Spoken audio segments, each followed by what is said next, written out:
Spokesperson Report 437 in front of the White House 85. U.S. should withdraw the U.S. troops immediately and stop the U.S. South Korea joint military exercise that brings a nuclear war to destruct mankind. First, U.S. South Korea joint military exercise has started. U.S. and South Korea conduct a Crises Management Staff Training, which is a preliminary training from 10th to the 13th, and carry out the main exercise, combined command post training, which is the second part of the exercise of the 16th to the 26th. When the need for postponement of joint military exercises was raised to the connection of the inter-Corean communication lines, the U.S. Department of Defense showed its true colors of confrontation, saying that it was a decision between the U.S. and South Korea, and that it would maintain a robust combined defense posture to protect South Korea against any threat or enemy.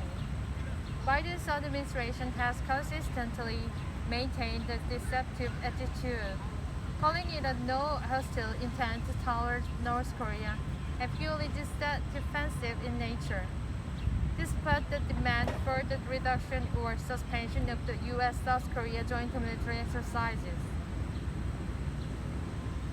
Second, the U.S. troops are threatening world peace and security by conducting large-scale military exercises all over the world.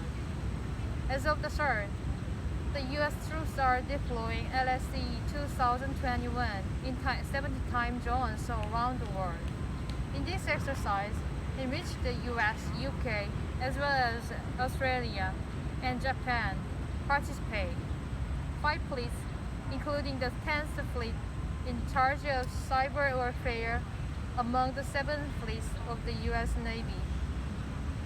The entire U.S. Marine Expeditionary Force will participate, as well as the U.S. Army or Air Force's overseas invasions or forces were mobilized.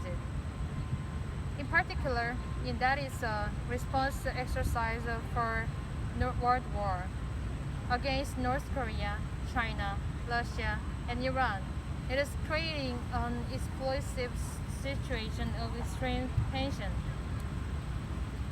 Third, the only future that the U.S.-led imperialist war exercise will bring is a nuclear war that will destroy mankind. South Korea, where the world's largest U.S. military base is located, is a bridgehead for U.S. aggression abroad. In an emergency, the lives of the Korean people are inevitably threatened first. At a time when our nation's desire for national reunification is higher than ever, the confrontation between the anti-reunification forces at home and abroad and the reunification patriotic forces that will result from the U.S.-centered nuclear war against North Korea is inevitable. The Biden administration immediately should stop the U.S. South Korea aggressive joint nuclear war exercise against North Korea, which is a foolish belligerent act that hastens its ruin, and immediately withdraw the U.S. troops from South Korea first. The Korean people will surely end subordination and division and accelerate the independent reunification of the country with the united power of the nation. August 12, 2021, in front of the White House in Washington, D.C. Spokesperson official, People's Democratic Party.